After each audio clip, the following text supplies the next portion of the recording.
Imagine que você está recebendo amigos numa reunião na sua casa. De repente toca a campainha e chega um vizinho muito chato, uma pessoa desagradável. Invade a sua reunião sem nenhuma cerimônia. Você tenta convidá-lo a sair, dizendo que não é uma boa hora, e ele insiste. Você começa a se irritar e o coloca para fora. Ele dá uma volta e retorna. Você não sabe mais o que fazer. Ele insiste em permanecer na sua casa.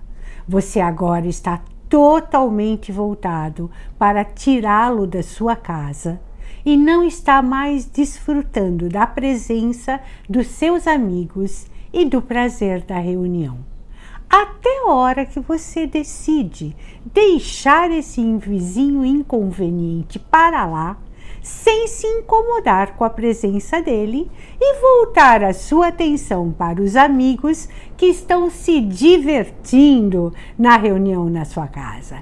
Essa é uma metáfora dos sentimentos e pensamentos indesejáveis que aparecem sem o nosso convite e que mudam o nosso humor e atrapalham as nossas vidas. E é sobre isso que nós vamos falar hoje. Como lidar com sensações e pensamentos desagradáveis. Venha comigo!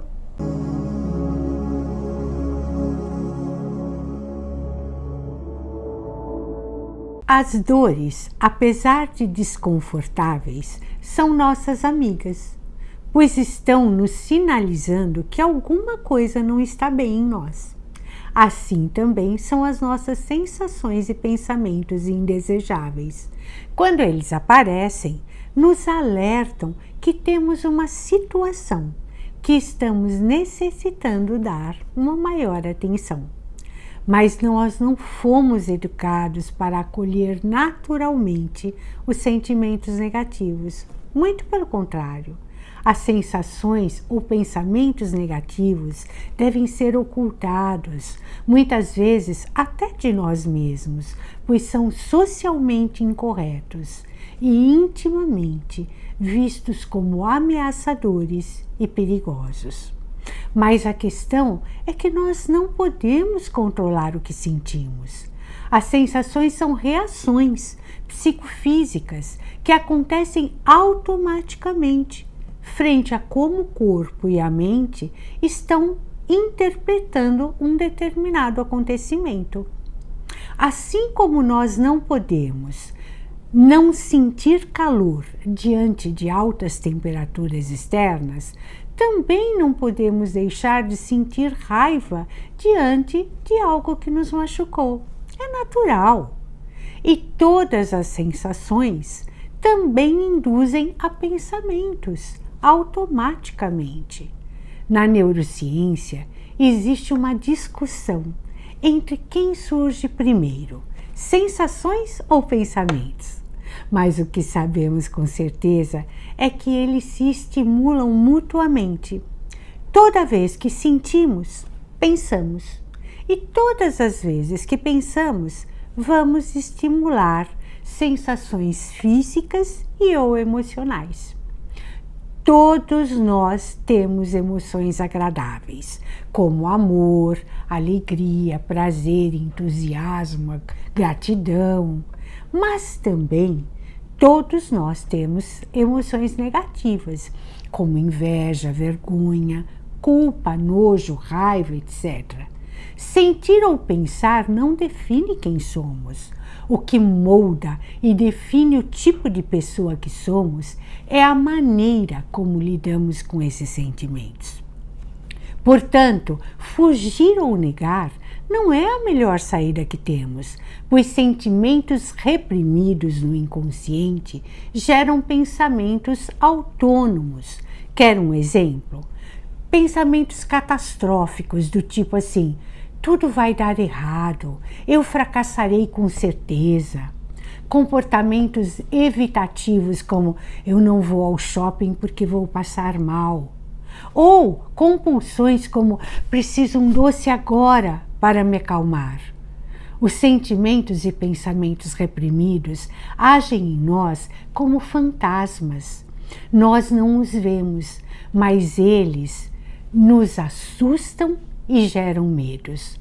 Quanto mais soubermos de nós, melhor podemos conduzir a nossa vida. Mas para saber o que se passa em nosso interior, o primeiro passo é aprender a olhar para dentro, apropriar-se de si.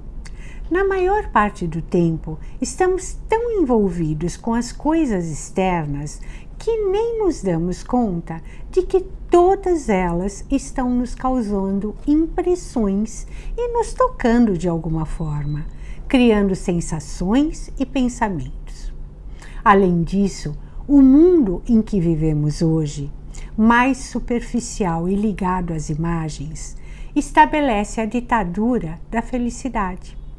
Imagens de pessoas sempre alegres, fazendo coisas gostosas nas redes sociais, nos fazem nos sentir muito mais inadequados quando sentimos qualquer coisa que fuja desse contexto pessoa feliz. Sentimos uma necessidade ilusória de estar sempre bem. E quando isso não acontece, quando sentimos ou pensamos coisas ruins, ou negamos e eles passam a agir em nós sem que percebamos, criando comportamentos disfuncionais, ou ficamos tão imersos em tirá-los de dentro de nós que tudo mais vai ficando em segundo plano, como o visitante indesejado na introdução desse vídeo. Na verdade, todos nós temos sensações e pensamentos negativos, alguns com maior frequência do que outros, mas ninguém estará a salvo disso. O importante não é não tê-los, mas sim usar estratégias corretas para não se perder ao lidar com eles. Susan Davey, uma psicóloga da Universidade de Harvard, estruturou uma estratégia bem interessante e de certo modo fácil de ser usada quando visitantes inoportunos e negativos surgem em nossas mentes. A primeira coisa é reconhecer e dar um nome para isso. Quando você nomeia o que está sentindo, você desmascara o fantasma. Lembra-se que eu falei que sensações e pensamentos não observados podem nos ameaçar como fantasmas? Pois é, quando damos um nome, ele se torna real. E tudo que é real é menos ameaçador do que as nossas fantasias a respeito.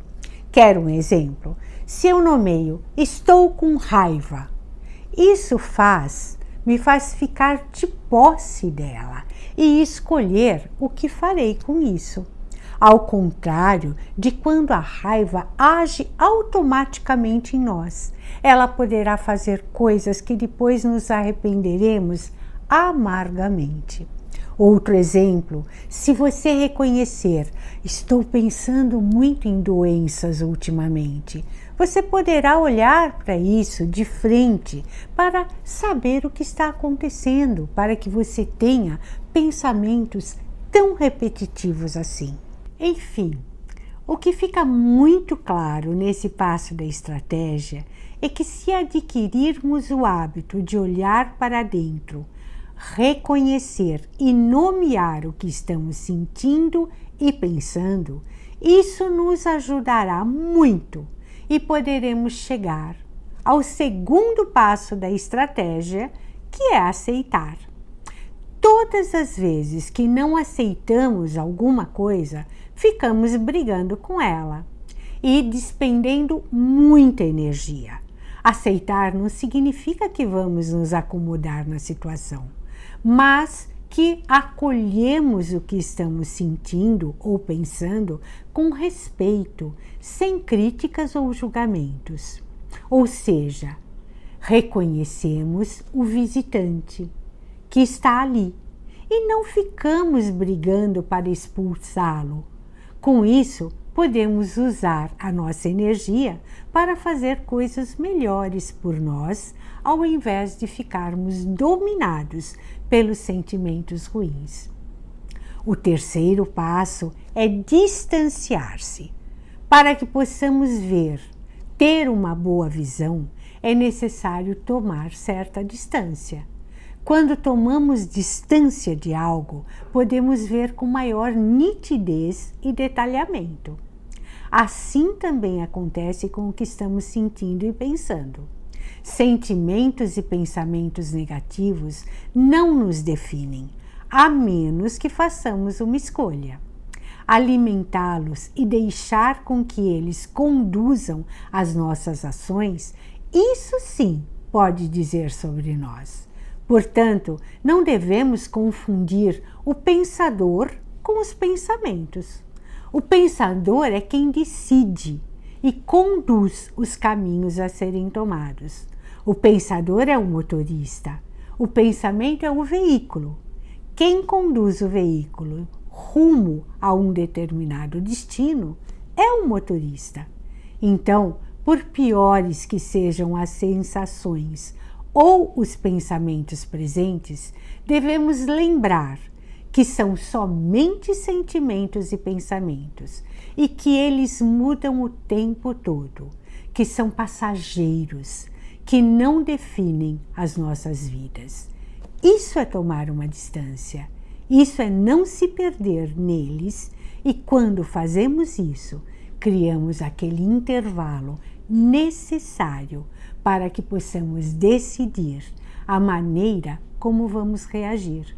Com isso, nos apropriamos das nossas ações, deixamos de ser comandados pelos sentimentos e pelos pensamentos negativos. Quer um exemplo?